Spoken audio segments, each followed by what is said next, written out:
গত এক সপ্তাহ ধরে এইচএসসি পরীক্ষার্থীদের নিয়ে যে নাটক সাজানো হয়েছিল, রাজপথ গরম করার, শিক্ষামন্ত্রীর পদত্যাগ এবং পরবর্তীতে এটি সরকার পতনের আন্দোলন হিসেবে দু একজন তো বলেই ফেলেছিলেন যে এটি এখন সরকার পতনের আন্দোলনে রূপান্তরিত হবে।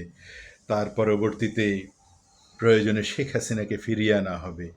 এই যে কত রকমের কত কথা তৈরি হয়েছিল এই শিক্ষার্থীদেরকে মাঠে নামিয়ে দিয়ে, সেটি একেবারে ভেস্তে গেছে।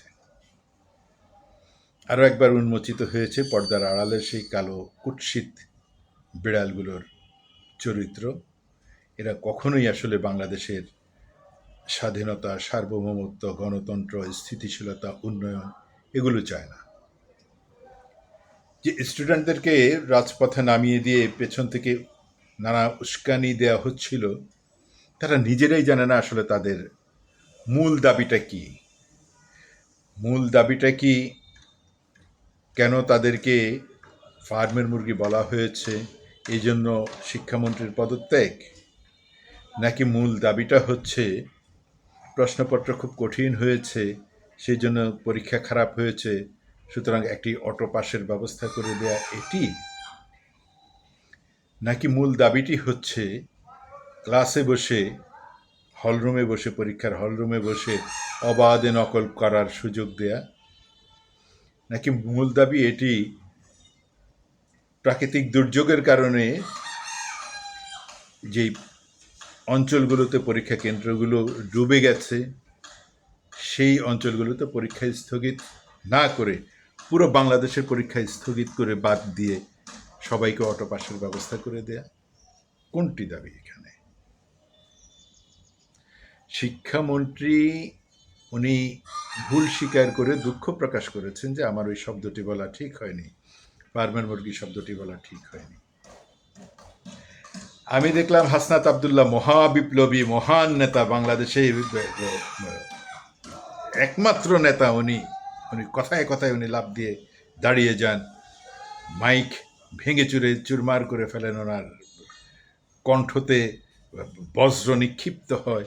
সে মহান নেতা বলেছেন যে ফার্মের মুরগি বলা অপরাধ হয়েছে, অপমান করা হয়েছে।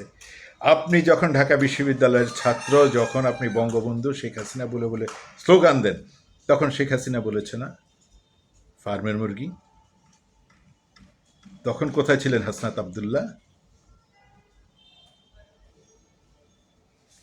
অসভ্যতার একটা সীমা থাকে, মিথ্যাচারের একটা সীমা থাকে। আপনারা মনে করেছেন এই স্টুডেন্টদেরকে রাস্তায় নামিয়ে দিয়ে আবার একটি গণ অভ্যুত্থান সংগঠিত করে ফেলবেন। এবার হাসনাত আবদুল্লাহ হয়ে যাবে স্বরাষ্ট্র উপদেষ্টা, তাই না? কবজি ডুবিয়ে ইচ্ছে মতো মোরগ মুসাল্লাম খাওয়া, ক্ষীর পায়েস খাওয়া, এই স্বপ্নই তো দেখছেন। কারণ 12ই ফেব্রুয়ারি নির্বাচনে আপনাদের স্বপ্ন ভঙ্গ করে দিয়েছে দেশের জনগণ। আপনারা হতাশ হয়ে গেছেন। ভিতরে আপনাদের জ্বালাপোড়া চলছে, সেটিকে রূপান্তর করার জন্য সেই জ্বালাপোড়াটা এই কোমলমতি শিক্ষার্থীদেরকে, মাত্র 17-18 বছর বয়সের এই ছেলে মেয়েদেরকে উস্কে দিয়ে রাস্তায় নামিয়ে দিয়ে এখন আপনারা খোয়াব দেখছিলেন তারা একটি গণ অভ্যুত্থান সংগঠিত করে ফেলবে।